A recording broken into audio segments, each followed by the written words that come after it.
This is Mr. Schneider. Mr. Schneider is an architect, and he has been asked to design an office building for Mrs. Müller. Because environmental protection is very important to Mrs. Müller, she wants her building to receive a sustainability certificate. But how does Mr. Schneider know which construction materials are sustainable? There are currently many eco-labels for construction materials. These can be divided into 3 types.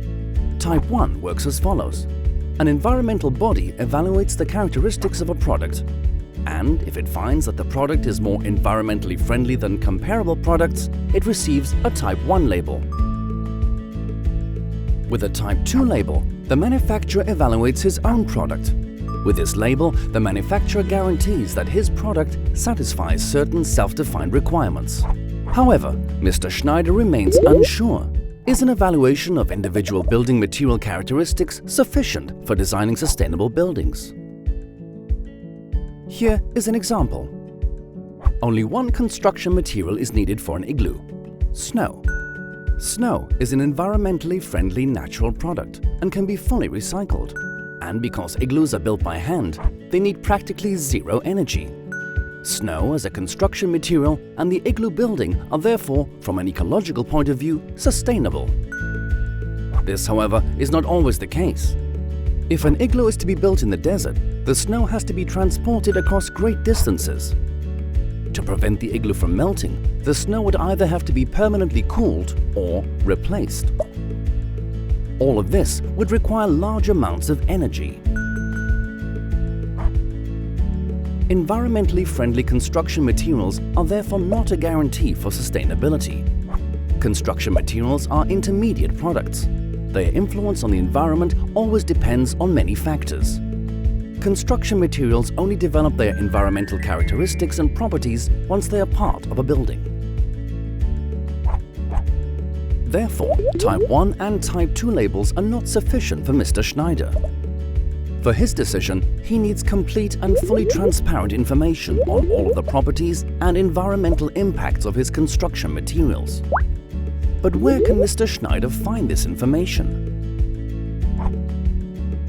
This is where the Type 3 eco-label comes into play, the EPD. EPD is short for Environmental Product Declaration. Most EPDs in Germany are published by IBU, the Institut Bauen und Umwelt. But how does an EPD come into being? First of all, manufacturers of construction materials, experts and public bodies develop the so-called PCR, short for Product Category Rules. The PCR outlines and defines the requirements of an EPD and the data contained therein, based on the respective construction material group. The PCR enables manufacturers of construction materials to create an EPD for their products by determining the data in a life cycle assessment, as required by the PCR. Thus, the manufacturer can declare all of his product data, from production of raw materials right through to the end of building life. Finally, the IBU submits the EPD for verification by an independent third party. If everything is okay, the EPD is published by the IBU and is then available online to Mr. Schneider. Therefore, an EPD is not an evaluation of a construction material, but a source of clear information regarding its ingredients and environmental impacts throughout its entire life cycle.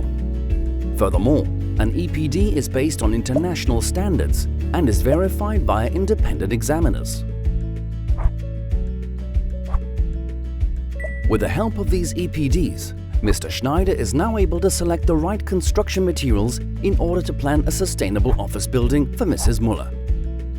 And because the necessary information is already available in the form of construction material EPDs, Mrs. Müller can now have her building certified.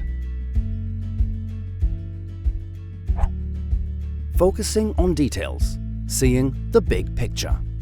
With EPDs from IBU.